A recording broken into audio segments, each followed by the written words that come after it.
Dahil sa maling akala, naunsyame ang pagtangay ng mga kawatan sa isang bag sa Antipolo, Rizal. Sa nahulikam na eksena, makikitang bumangga ang riding in tandem sa isang tricycle. Sa puntong yon, nahulog ang tinangay nilang bag. Pero tila nagpanik ang dalawang sospek at napatakbo matapos silang hintuan ng isang nakamotorsiklo. Ayon sa mga saksi, inakala raw ng mga kawatan na nakasibilyang pulis ang rider na lumapit sa kanila. Tumakbo ang mga sospek at iniwan ang gamit nilang motorsiklo na nadiskubring nakaw rin pala. Nakuha na raw ito ng totoong may-ari. Nilinaw ng Malacanang na hindi literal na uupo si Pangulong Bongbong Marcos sa Bicameral Conference Committee na babalangka sa 2026 national budget. This is just an expression to show to the people that he will keep an eye on the national budget for 2026. Tugon yan ng palasyo matapos sabihin ng ilang senador na hindi pwedeng maging observer si Marcos sa BICAM. Taliwas sa pinalutang ng Department of Budget and Management. Paglilinaw ni Palace Press Officer Claire Castro, tututukan ng Pangulo ang proseso ng pagpasa ng budget na nakaangkla sa mga prioridad ng gobyerno. Patay ang 15 taong gulang na lalaki matapos magulungan ng dump truck sa Pasig City. Ang biktima, pahinante ng kanyang amang truck driver. Sa inisyal na investigasyon, naramdaman na lamang daw ng driver na may bumangga sa likod na bahagi ng kanyang gulong. Nang tignan, natagpuan niya ang dugo ng anak. Patuloy po ang investigasyon kasabay ng pagka-aresto sa suspect.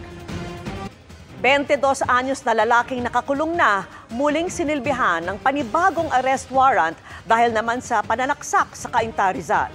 Sa investigasyon, lumalabas na miyembro umano ng gang ang lalaki. Nakatutok si EJ Gomez. Habang nakakulong sa Cainta Municipal Police Station, sinilbihan ng panibagong arrest warrant ng Cainta Police ang 22 anyos na lalaking ito dahil sa kasong frustrated murder. Ayon sa pulisya, taong 2021 nangyari ang krimen sa Barangay Santo Domingo. Nagkapikunan daw sa inuman ang magkaibang grupo ng akusado at biktima na nauwi sa saksakan. Itong kaso na kinasasangkutan ng akusado ay pinagtulungan yung kanyang kasama at nag-rest back siya. No? At nauwi nga sa saksakan. Well, away kabataan itong umpisa, no? Lasing. Suntukan muna, then it ended up gumamit sila ng mga bladed weapons. Sa records ng pulisya, nasangkot din sa pananaksak ang akusado noong 2022 sa parehong barangay. Lumabas ang arrest warrant para sa kasong yan noong April 27 ngayong taon at agad siyang naaresto. Habang nakakulong, lumabas ang panibagong arrest warrant para naman sa kanyang kaso noong 2021. Since nakulong na siya at nung lumabas naman itong pangalawang warrant ay doon na rin na-serve sa police station ng Cainta. Lumabas sa investigasyon ng pulisya na miyembro umano ng gang ang akusadong si alias Icol, isang construction worker. Aminado siya sa pananaksak noong 2021. Pero aniya, hindi siya lasing nang mangyari ang insidente at ipinagtanggol lang daw niya ang kanyang mga kaibigan. Sa likod. Sa likod? Opo. Okay, mga ilang saksak po kaya to, sir? Hindi ko po matandaan eh. Nakatambay lang po ako. Bigla po sila nagkagulo. Nakisali na lang rin po ako. Kasi? Mga kaibigan ko po kasi sila mga barkada. Wala siyang pahayag tungkol sa pananaksak noong 2022. Sa custodial facility ng Cainta Municipal Police Station nakakulong ang akusado. Para sa GMA Integrated News, EJ Gomez, nakatutok, 24 oras. Nasabat ang halos 700,000 pisong halaga ng umano'y shabu sa isang construction worker sa drug buy-bust operation ng Quezon City Police. Ang suspect dati nang nakulong dahil sa pagbebenta rin ng droga. Nakatutok si James Agustin. Lumapit ang dalawang pulis na nagpanggap na buyer sa target ng kanilang operasyon sa bahaging ito ng Commonwealth Avenue sa Quezon City. Mabilis na nagkaabutan ng item at pera. Nang tanggalin ng pulis ang suot niyang sombrero at pinagpag ito, hudyat na nagpositibo ang transaksyon. Sa mas malapit ang kuha, kitang-kita kung paano inaresto ang 46 anyos sa lalaking construction worker. Nakasaya yung bypass operation natin sa tulong ng mga informant natin, confidential informant natin, na mayroong isang tao na nagbabagsak ng droga. Tuwing madaling araw ang kadalasan transaksyon niya. Nakuha mula sa sospek ang nasa 100 gramo ng shabu na nagkakalaga ng 680,000 pesos. Inaalam pa raw ng pulisyang source ng droga. Ang area of operation niya is Barangay Kulyat, Barangay Old Balara, and Barangay Holy Spirit. Ang mga parokyano niya is kasama niya sa construction, tsaka mga mekaniko. Taong 2022 nang unang maaresto ang sospek dahil din sa pagbebenta ng droga. Nakalaya siya noon matapos pumasok sa plea bargaining agreement. No comment po sir, sa korte na lang po ako magpapaliwanag, hindi po sa akin yan. Maharap ang sospek sa reklamong paglabag sa Comprehensive Dangerous Drugs Act. Para sa GMA Integrated News, James Agustin, nakatuto, 24 oras.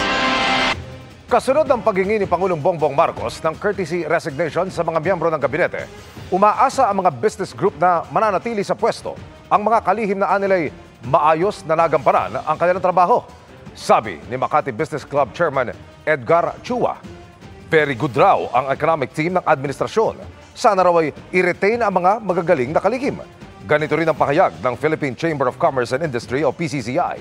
Umaasa raw sila na kasunod ng courtesy resignations ay magkaroon ng anilay accountable at merit-based appointments. May ma-appoint na raw sana agad para hindi magkaproblema sa economic continuity. Sabi ng Management Association of the Philippines, makahanap sana ang Pangulo ng mga tamang taong kayang magpatupad ng plano ng kanyang administrasyon. Muling nagpasiklaban sa performance ang member schools ng NCAA sa cheerleading competition ng Centennial Season. Nanaig ulit ang husay ng Arellano University Chief Squad na matagumpay na nakamit ang kanilang 6-peat victory. Nakatutok si Darlene Kai. Makapigil hininga, nakamamangha, at talaga namang nakabubuhay ng school spirit. Ganyan ang routine ng bawat isa sa siyam na school na lumahok sa NCAA Season 100 Cheerleading Competition kaninang hapon sa Pasay City. Sa bawat stunt at cheer, kitang-kita kung paano pinaghandaan ng squad sa kanilang performance. Inaabangan ng lahat kung madedepensahan ng AU Chief Squad ng Arellano University ang kanilang korona. Sa gitna ng performance, may isang stunt silang hindi nagawa. Pero sa huli,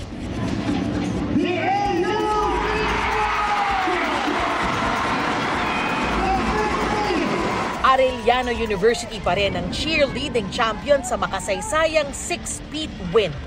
I-expect ako na kayang-kaya pa rin namin mag-champion dahil sa skills and difficulty ng mga ginawa namin. Pero kanina syempre, naging hopeless ako kasi nagkaroon din kami ng error eh. Pero siguro nga, tumaas pa rin yung scores namin dahil nga sa difficulty na ginawa namin. So team ko, thank you so much, especially sa sacrifice nila, sa pag-intindi nila. Mag-uwi sila ng 100,000 pesos na cash prize.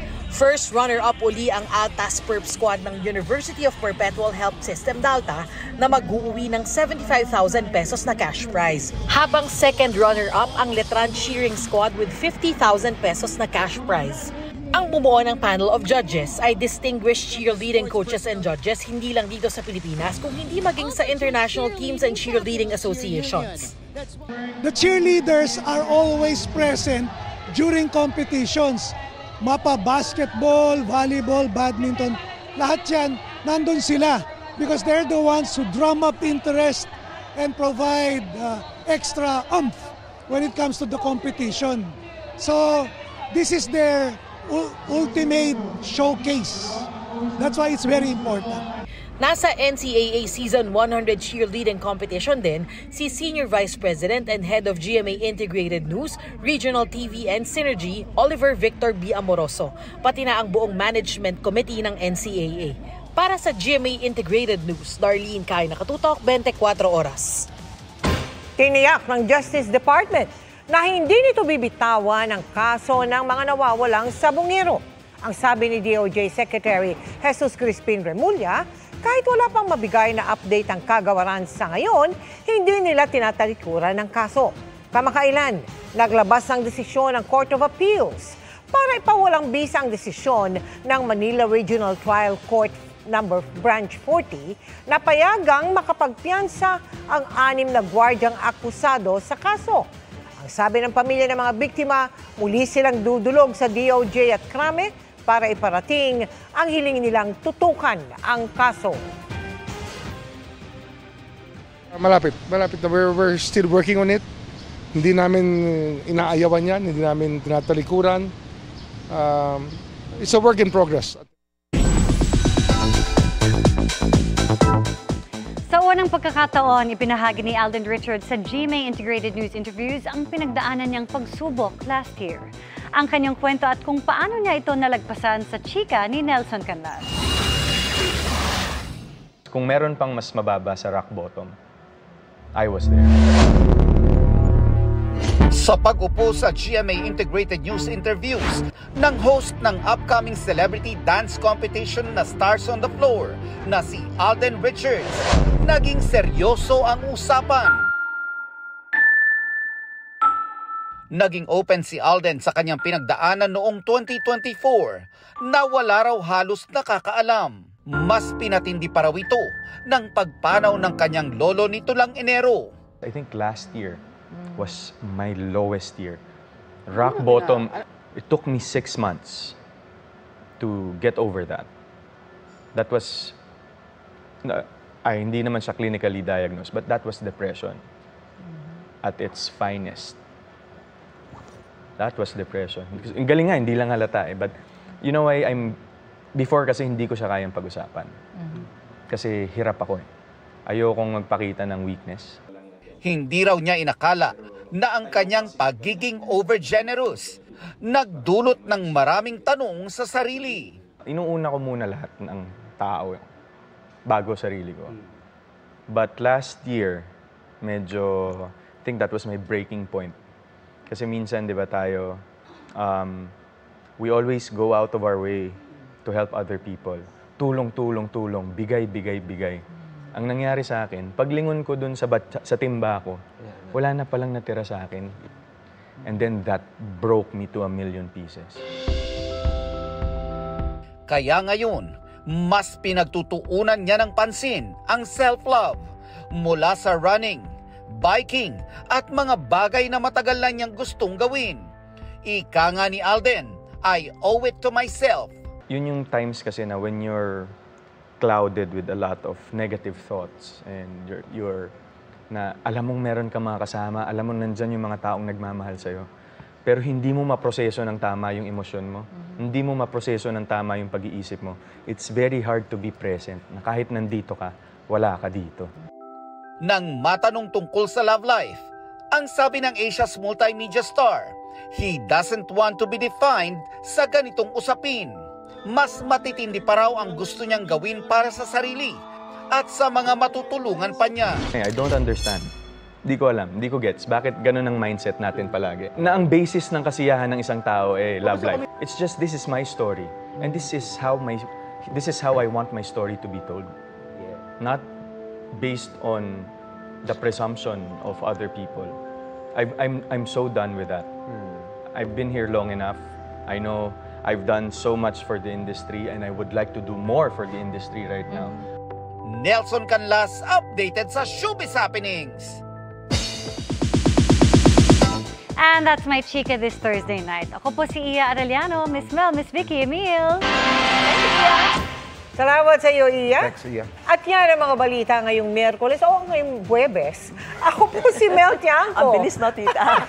Ako naman po si Vicky Morales para sa mas malaking misyon. Para sa mas malawak na paglilingkod sa bayan, ako po si Emil Sumangil. Mula sa GMA Integrated News, ang News Authority ng Pilipino. Nakatutok kami 24 oras.